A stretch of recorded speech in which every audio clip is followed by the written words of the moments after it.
A good mystery or thriller is hard to find. Usually you can figure out the twist or solve the mystery with very little thought, or the film's twist is just so absurd that you can't help but just laugh. And while that still is entertaining in an unintentional way, it still sucks if you're looking for a pure mystery or a decent thriller, which is why I decided to recommend a couple of mysteries and thrillers that I like. Out of all the movies I'm recommending, The Skin I Live In is by far my favorite of the bunch. The story is essentially about a woman who is held captive by a plastic surgeon who is using her to develop a skin that is fire resistant. This is one of the few films that actually surprised me with this twist. Don't look up any trailers for this movie, as they all hint at the film's twist, and believe me, you don't want this spoiled. The movie tackles the subjects of revenge and obsession incredibly well. It shows how they can corrupt you and lead you down a very dark path. The movie has this cloud of weirdness that hangs over it and makes it a fascinating watch. The stuff that happens on screen seems absurd, but it's anchored in reality by excellent performances and fantastic direction. It's a mystery that is surgically unwrapped and perfectly presented. After watching The Skin I Live In, you'll find yourself both shocked and thoroughly entertained.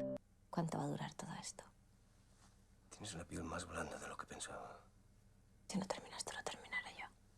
Si hubieras querido matarte, te habrías cortado la yugular, o al menos lo habrías intentado. De todos modos, no sabía que tuvieses la piel tan blanda. Inland Empire is a harder pitch, because if you don't like the films of David Lynch, then you're probably not gonna like it regardless of what I say, but I encourage you to at least give it a chance. Despite being David Lynch's most puzzling work, the movie is absolutely captivating. There is clearly a point to its bizarre presentation style. There is a great story at its heart that's worth uncovering. The reason why I'm recommending it though, is that the experience of trying to figure out the story can't be matched. The first time you watch it, it may not make sense, but when you rewatch it, you start to piece together the story from the clues you've been given from the first viewing. It's the same experience as unraveling a dream or a nightmare that you just woke up from, but instead of only having strands of memories of the dream that fade away after a couple minutes, you have over 3 hours of footage. To solve it yourself, even if you choose to only watch it one time, it's still an entertaining watch. I've had just about enough of you.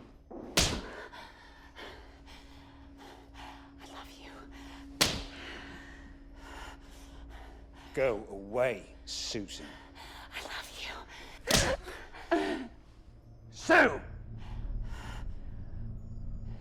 I don't care. Dark comedy is a term that's kind of thrown around a little too much, as some of the humor that's described as dark has the edginess of a 13-year-old who's not that funny or morbid. Killer Joe's humor is truly jet black. Some of the things you see in the movie is just so vile, yet you can't help but laugh. Matthew McConaughey plays the title character, who agrees to kill the main character's mom in exchange for 50 grand. Joan then takes the main character's sister as collateral. It takes a lot for an extremely recognizable actor to disappear in a role, let alone be extremely intimidating. And yet that's what Matthew does here as Killer Joe. You always feel like Joe could snap at a moment's notice. The moment where he actually does snap will either make you turn your head in disgust or make you laugh at his cruelty. I think that's a testament to both the actor and the director's talent. The director, William Friedkin, seems to have not let his foot off the disturbing pedal since The Exorcist. The ending seems ambiguous, but if you pay attention to the opening seconds of the movie, you'll have your answer. Anyway, if you're looking for a darkly funny thriller, then look no further than Killer Joe. That poor, miserable bastard set his own genitals on fire just to teach his girlfriend a lesson. Was he all right? No. No, he was not all right. He set his genitals on fire. The Salesman is one of those simple yet effective mystery thrillers that thrives because of excellent performances and near-perfect direction. The movie's about a man who's trying to figure out who committed a wrong against his family. The appeal of the movie, for me at least, is how it draws you in with a legitimately absorbing drama, and then completely commits to the revenge side of the story. The Salesman serves as a painfully realistic depiction of anger and grief, and how it differently affects both the victim of a assault and the family of said victim. شاید اصلا کارم اونجا خیلی طول کشید. نه ول کن نریم کلانتری. میشه هیچ کاری نکرد که. نمیخوام برم اونجا وایستم جلوی مأمور رو این و اون بگم چی شده. میگه چیزی شده که نمیتونی بگی. نه. پس اصلا نمیخواد چیزی بگی. وایسا کنار من خودم بهشون میگم. نمیتونم. اذیت میشم واقعا.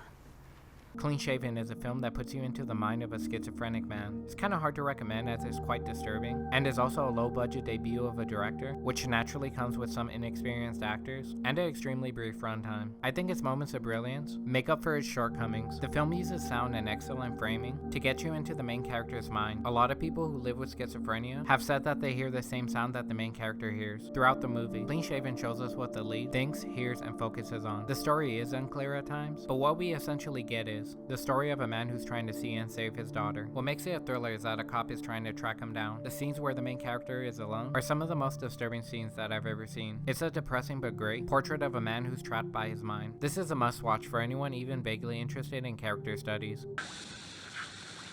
Temperature 64 degrees, humidity 48%, and the wind west at 7 miles per hour. Forecast tonight, partly cloudy, low of 39. Tomorrow, partly sunny, get 72. Marine forecast, winds west to northwest at 7 to 14 knots this afternoon.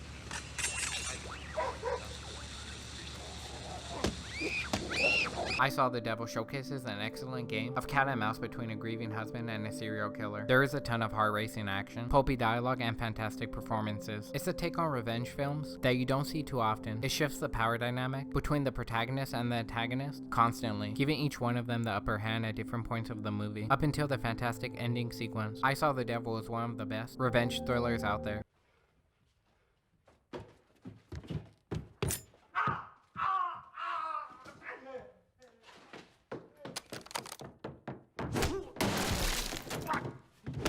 Hopefully this video gave you at least one great thriller to watch.